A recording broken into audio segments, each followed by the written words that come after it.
In my mid-20s, I found myself swept into the pulsating rhythm of a Southern California night, dancing with a girlfriend at a vibrant nightclub.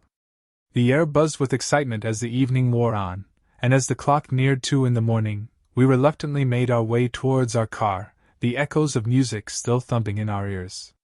But our night took a sharp turn when a police patrol car pulled up alongside us, its red and blue lights casting an eerie glow on the pavement.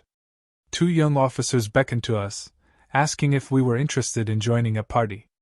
Naive and caught up in the thrill of the moment, we accepted without hesitation. The officers whisked us away in their cruiser, the neon lights of the city blurring past us as we ventured deeper into the night. Arriving at a seemingly deserted building, we were led inside, where the thumping bass of music greeted us like an old friend. It wasn't until we were ushered into a dimly lit restaurant, supposedly closed for the night, that the truth revealed itself. As I stepped through the crowded establishment with my young cop escort, the sights that greeted me sent shivers down my spine. The air was thick with the scent of alcohol and sweat, and in the dim light, I saw a man hunched over a table, a line of white powder before him. With a quick, desperate motion, he leaned forward, a straw disappearing into his nostril. But what truly chilled me to the bone was the scene unfolding beneath the table. A woman knelt between the man's legs, her movements frantic as she bobbed her head against his crotch, her face obscured by the darkness. Other illicit activities unfolded at the periphery of my vision, but by then, I had stopped looking, the sense of betrayal overwhelming any lingering sense of curiosity. To his credit, the young officer who had brought me sensed my discomfort and offered to take me back to my car. It was a small gesture, but one that offered a glimmer of solace in an otherwise terrifying night. As I drove home, the flashing lights of the patrol car fading into the distance, I couldn't shake the feeling of unease that lingered like a shadow. The nightclub had promised excitement and adventure, but instead, it had delivered a harsh dose of reality, forever tarnishing my perception of the world around me. Many years ago in 1991, I was a young airman stationed at Wright-Patterson AFB in Ohio. I was single and in my early 20s. One evening, a couple of guys I knew invited me to a nightclub near Wright State University. I'm not really a party guy, never have been. Also, I had, up until joining the Air Force, led a pretty sheltered life since my parents were fairly religious. So anyway, I agreed to go to the nightclub more out of curiosity than anything else. Since I didn't drink, I agreed to be the designated driver, and so we took my car. Upon arrival, there was no place to park along the street in front of the club, so I wound up parking on the next street over. We cut between a couple of other buildings and so wound up approaching the club from the rear and entered through the back entrance. Walking in, we saw a crowd gathered in the main room at the end of a short hallway. Everyone was cheering very loudly, and I assumed there was some sort of dance-off or performance happening. It wasn't a dance-off. The crowd was surrounding a stage where a nude blonde girl was performing provocative acts with some guy in the spotlight. I was pretty much frozen with shock. In my sheltered life, I had never seen anything remotely like this before. The girl was still awake and obviously very drunk as she was gyrating and shouting back at the crowd, all the while the guy on stage kept doing his thing. It's one of those sights that get burned into the brain so thoroughly it's impossible to ever forget. I still remember her long blonde hair fanned out around her head as she danced. The 2 guys I was with started cheering on this show. I admit I was conflicted. Every instinct in me was telling me I had no business at a club like that, but I was also too fascinated with what was going on in front of me to leave or even stop watching. When the guy finished his performance, he stepped back, and then another guy got into the spotlight to take his place. The crowd cheered louder. I should note there were plenty of other performers at this club, and none of them seemed too awfully concerned with what was going on. Pretty much everyone there was all smiles and cheers regarding what was happening. Anyway, seeing the second guy take the stage was what broke the spell for me, so to speak. Every bit of my religious upbringing kicked in, and I just had to leave. I walked out of the club and didn't tell the 2 guys who came with me I was going. I just ditched them and went back to the barracks. They later made me repay them for the cab they had to take. I've always wondered if that girl regretted that night or not. I've often wondered if she faced any consequences from her actions. Guess I'll never know. My best friend had this incredible nightclub she owned, 2 stories tall with a spacious dance floor and a VIP area with plush seating. She threw legendary parties there, always serving her infamous punch that packed a serious punch thanks to the copious amounts of Everclear. One particularly wild night, the club was packed to the brim. Word had spread like wildfire, drawing in crowds from all over town, including a group of rowdy foreign exchange students. As the night wore on, the police started making rounds, and my friend was on edge, fearing her party would get shut down and she'd face hefty fines. Amidst the chaos, I urgently needed to use the restroom. The main floor bathroom was occupied, so I headed up to the VIP area where there was another restroom. However, upon opening the door, I was met with an unexpected sight. There, in the middle of the VIP bathroom, stood a butt-naked college dude. We locked eyes in stunned silence for a few seconds before I managed to stammer out an apology and hastily shut the door. Desperate to relieve myself, I stepped out onto the back balcony. From there, I witnessed the naked man emerge from the VIP bathroom window onto the roof. With a daring leap, he plunged off the roof and streaked down the street, his bare form disappearing into the night. The spectacle was met with laughter and disbelief from the partygoers, but it soon faded from our minds as the night carried on. The next morning, my friend was met with a horrifying sight when she opened the VIP bathroom door. It was a scene straight out of a nightmare, diarrhea smeared across every surface, including the walls, sink, and carpet. The naked man's soiled clothes lay in a heap on the floor, a testament to the chaos of the previous night. The aftermath didn't end there. As her roommate attempted to leave for work, she discovered a streak of diarrhea adorning her car, courtesy of the fleeing naked man. Needless to say, my friend had to undergo a Herculean cleaning effort to restore her nightclub to its former glory. And from that day on, she vowed never to host another party again. As for the mysterious naked man, he vanished into the night, leaving behind a trail of chaos and confusion that would be talked about for years to come. In 2012 I was 22 years old, traveling alone from the US and happened to be in Auckland, New Zealand. It was a backpacking trip for fun. I was gone for a total of a year and a half and that was like 8 months in, so I had a pretty solid feel for what was typical, so to say. I'm not much of a drinker, so either I didn't drink, or what I did have wore off by 3 a.m., and I was completely sober. Bored, I left the bar to go back to my hostel. The bar was at the bottom of Queen Street, Main Street in Auckland, and my hostel was a 5-minute walk away.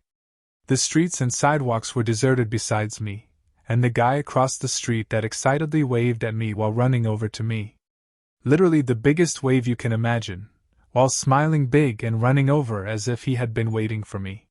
He looks about 20 years old, has dark short hair, darker skin than olive-skinned me, is clean-cut and well-dressed and about my height at 5'8". He is also completely sober. Maintaining his over-friendliness, he makes small talk, so I try to reciprocate but awkwardly ask about why he was wearing glasses with no lenses and only a frame. I had no idea what to say to this person. I soon realized was simply hipster, which was huge at the time, but he didn't have an answer for my question. Instead, he quickly moved on to fun probing questions like, "How long are you here for? Where is your hostel? Where are you going next?" And my personal favorite, "Are you traveling alone?" When I asked where his hostel was, he vaguely waved his arm up the street but gave no name. He left no more time for me to ask questions and invited me to dinner at the Sky Tower tomorrow, or later that night since it was technically morning. Lucky me. Almost to my hostel, he stops me from going in and asks for my number. He calls it while I'm standing there to make sure it's right. He says he'll be back at 6 p.m. to get me. I agree in order to make him leave and enter the code to my hostel, going to bed knowing that this dinner would be one of the worst ideas of my life. He comes back at exactly the time he said he would, blows up my phone with texts and phone calls because I'm not responding, and I'm feeling adrenaline like this guy is determined and I don't feel safe. I run down to reception and say if this guy comes in asking for me, don't tell him I'm here. A girl in my hostel room seems irritated by my panic and tells me to tell him to leave, so I text him that and he acts confused. Because I agreed to this last night. Finally, he left. How many red flags? First off, this guy was clearly not a backpacker. He wouldn't have been completely sober at 3 a.m. standing outside a bar waiting for drunk girls to come out. He would have been inside the bar or at his hostel if he wanted to meet people. He was far too friendly for this scenario as well, trying to gain trust that he was safe. He was clearly trying to look super sharp and hipster to fit in, but he looked too sharp for a backpacker. He couldn't tell me the name of his hostel like every backpacker I had ever met, and I don't think there was even a hostel in the direction he waved in. He claimed to have far too much money, like taking me, someone he just met, to that fancy restaurant. He insisted I commit. He was pushy for my info. He had no info to share. I would have been the perfect target. Nobody would have noticed I disappeared. He wouldn't have taken me to that restaurant. I'm sure the place he was planning for me to go was a lot less pleasant, and I'm sure he was used as a hook to bring the young girls to the men who can make money off them. Maybe, had I been drunk and possessed poor judgment, he would have suggested going somewhere that night. Or maybe I would have believed his story and went to eat with him, remembering this encounter as pleasant and the prospect of being treated to a nice dinner irresistible. I really hope no girl trusted him. There is no doubt in my mind it would have included a last stop before dinner, somewhere alone, the last stop she willingly went to before being trafficked or murdered. The first time I went clubbing, I hit it off with a gentleman, or so I thought.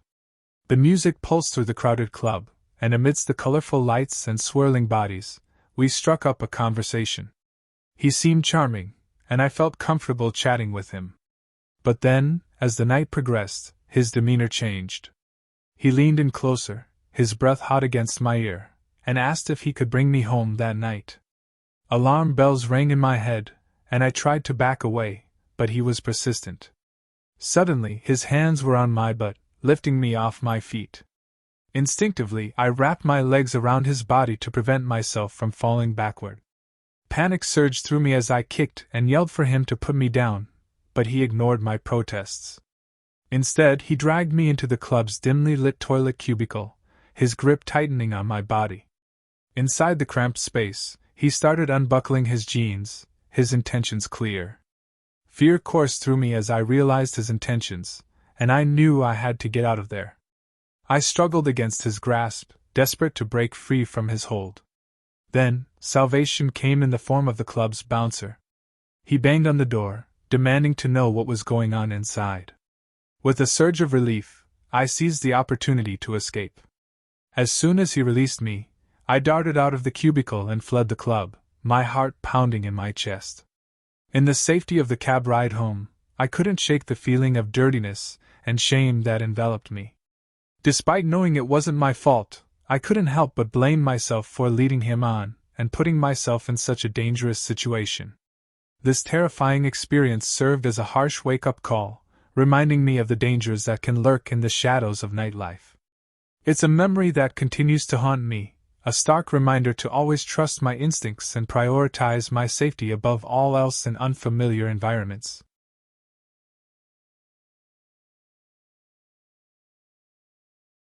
It was a typical night out with my friends, filled with laughter, dancing, and good vibes. The pulsating music and colorful lights of the nightclub created an electrifying atmosphere as we hit the dance floor. Amidst the sea of bodies, I noticed a lone guy lurking in the corner, his eyes scanning the crowd, undoubtedly searching for someone to hook up with. As I danced with just one other girl, it didn't take long for him to set his sights on me. With an air of confidence, he approached me from behind, his intentions unmistakable. I felt his presence before I saw him, and then suddenly, his hands were on my waist, attempting to grind his erect penis against me. Instinctively, I recoiled, moving away from him, hoping to escape his unwelcome advances. But he persisted, undeterred by my initial rejection. He came at me again, his hands lingering on my body, his movements becoming more aggressive with each attempt. Frustrated and angry, I shoved him away, mustering all the courage I had to assert my boundaries. Stop bothering me! I snapped, hoping he would finally get the message and leave me alone. But he wasn't finished yet. Ignoring my warning, he made a third attempt to invade my space, his persistence bordering on harassment. Enraged, I turned to face him, my voice trembling with anger as I issued a stern ultimatum. If you do that again, I'll punch your face, I declared, my eyes blazing with fury. This time, he finally seemed to understand the severity of the situation, backing off with a sheepish expression. However, his retreat was short-lived. Without missing a beat, he turned his attention to the girl standing next to me, his predatory gaze fixed on his new target. I watched in horror as he proceeded to grope her, his actions brazen and unapologetic. My night, once filled with joy and laughter, was now tainted by a sense of unease and discomfort. The encounter had left me shaken and on edge, a stark reminder of the dangers that lurked within the seemingly carefree environment of the nightclub. As I retreated to the safety of my friends, I couldn't shake the feeling of violation that lingered in the air. It was a sobering reminder of the importance of standing up for oneself and speaking out against harassment, even in the most unexpected of places.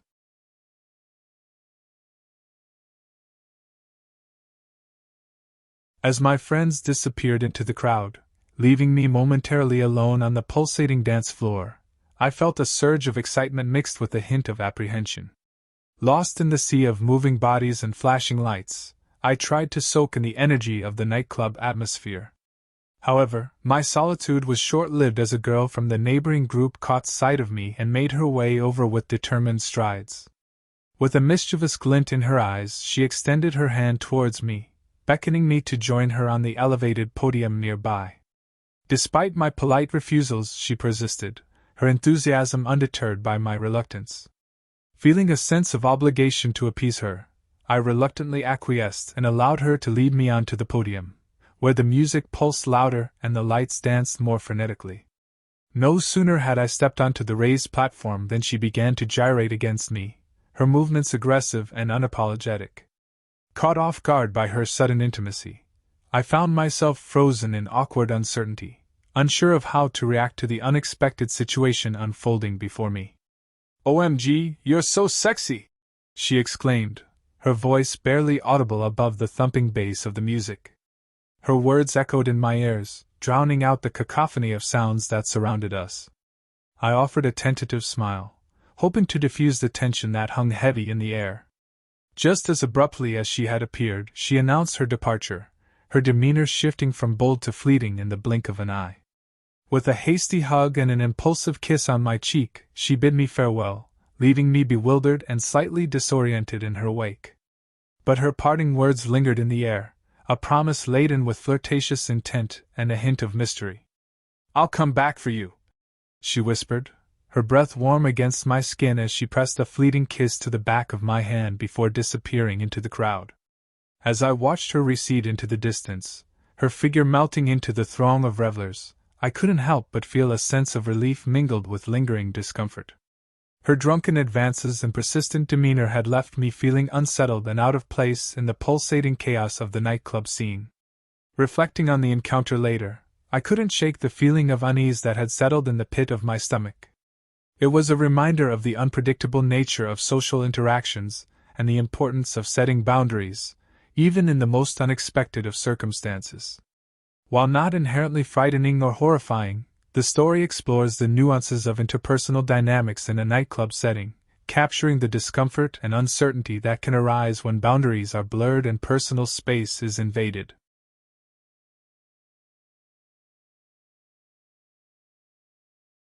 This chilling tale harks back about 8 years ago when I landed a job as a doorman for a nightclub or strip club. The establishment was no ordinary one. It had a murky history that sent shivers down the spine. Before its transformation, it had been a penthouse owned by a wealthy recluse back in the late 70s. Legend had it that she met a tragic end, murdered right where the dance floor now stood on the second floor.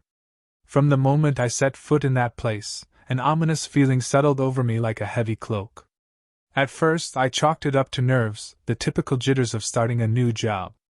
However, as the days went by, that feeling only intensified.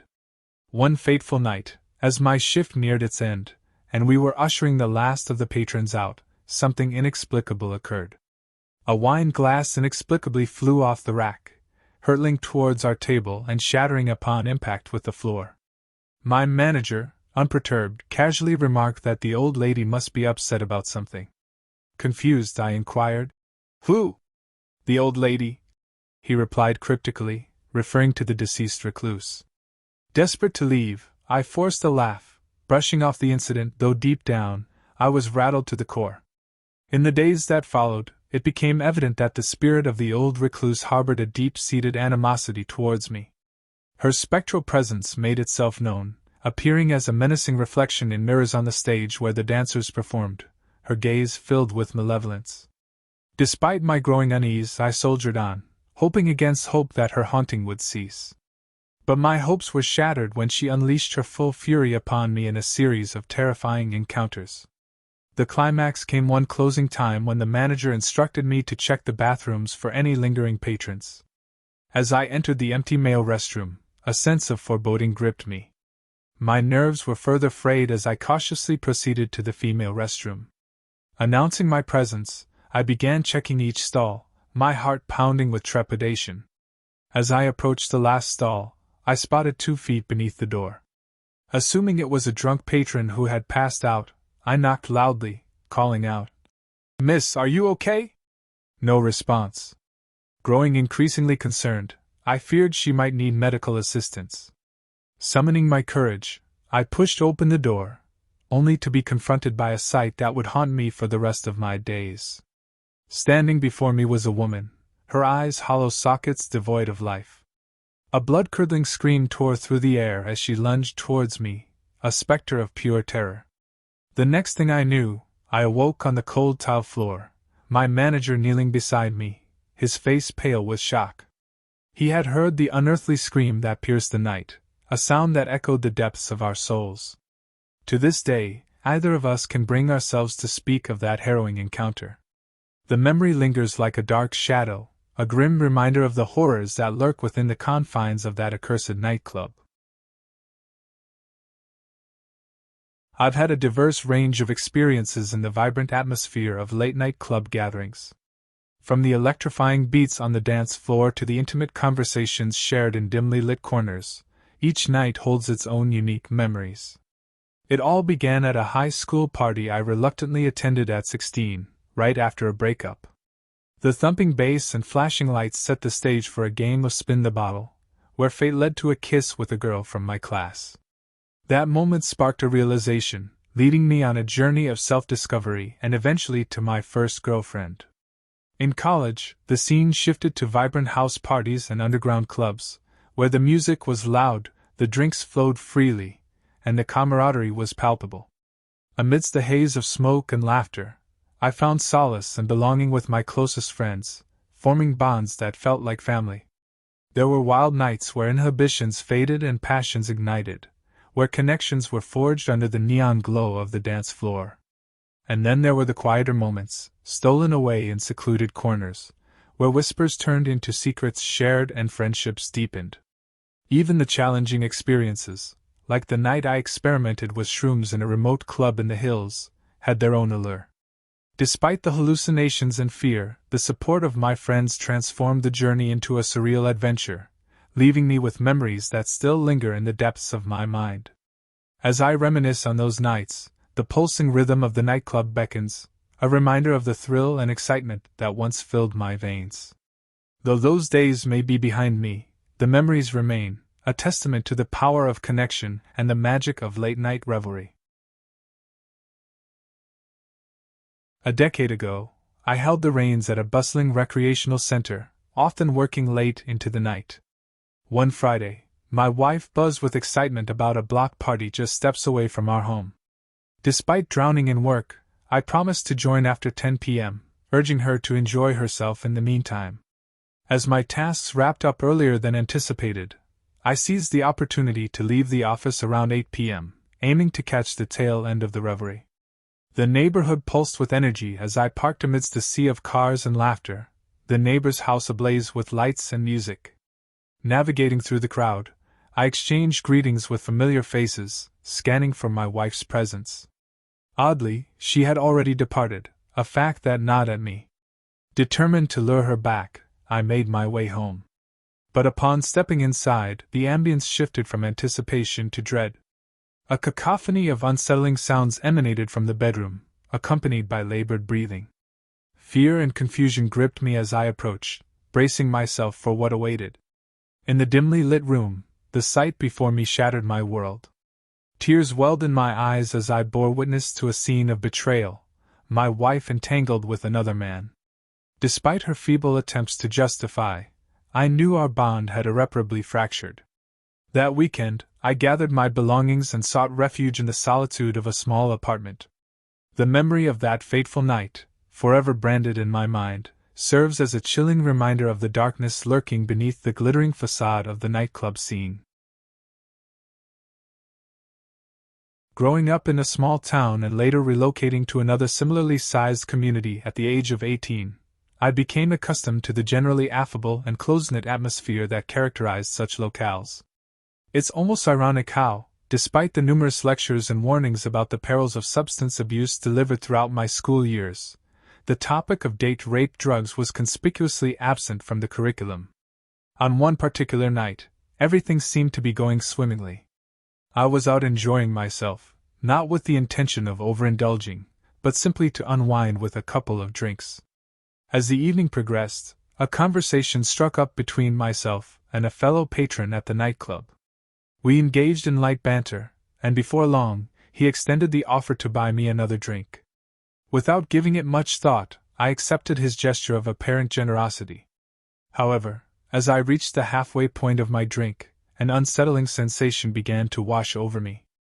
It felt as though I had imbibed far more than I consciously recalled consuming. Suddenly, the individual with whom I had been conversing grew insistent, suggesting that we adjourn to a nearby house party. Feeling uneasy and resistant to the idea, I adamantly declined, expressing my reluctance to accompany him anywhere. It was then that several observant young women, who had been discreetly monitoring the situation, intervened.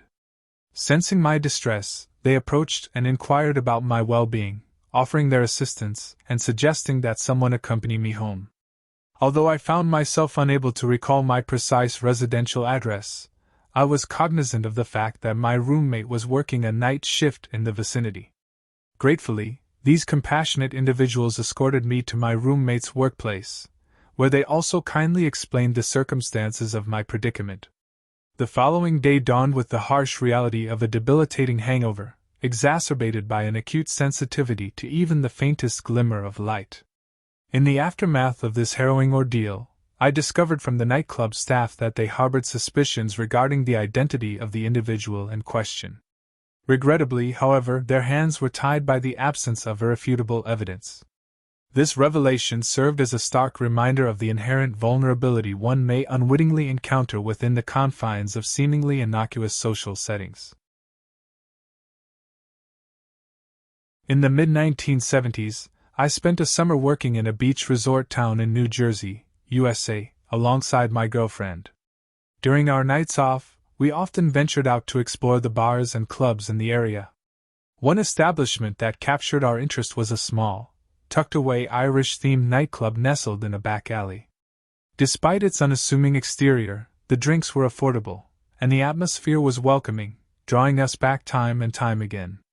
This was a period marked by the Troubles in Northern Ireland, and it wasn't uncommon for Irish Republican Army fugitives to seek refuge in sympathetic communities across the globe, including the United States.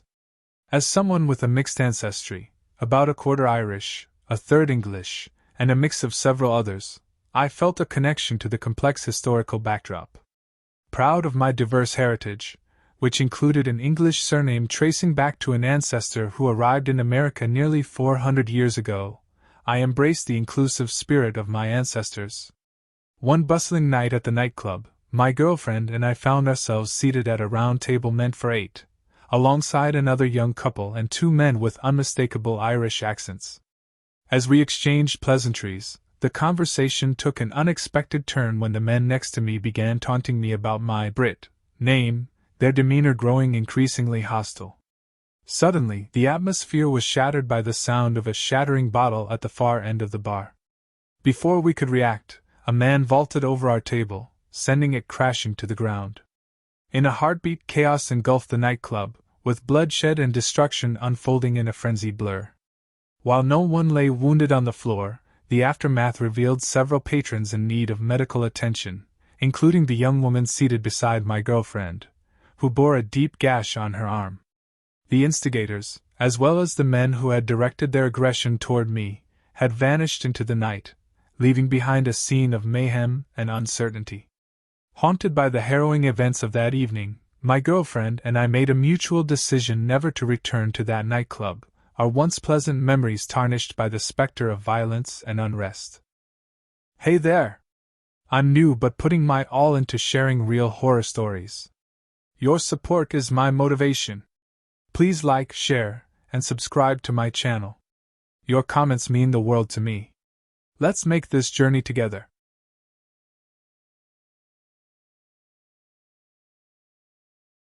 I went on a blind date with a guy set up by a coworker, and he suggested stopping by his apartment to freshen up after work.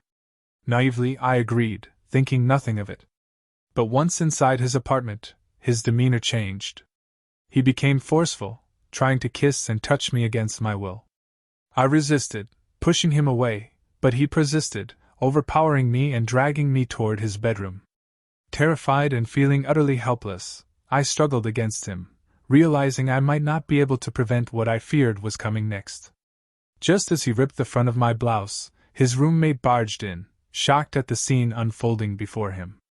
Reacting swiftly, he physically intervened, delivering a few punches to the assailant and ordering him to back off.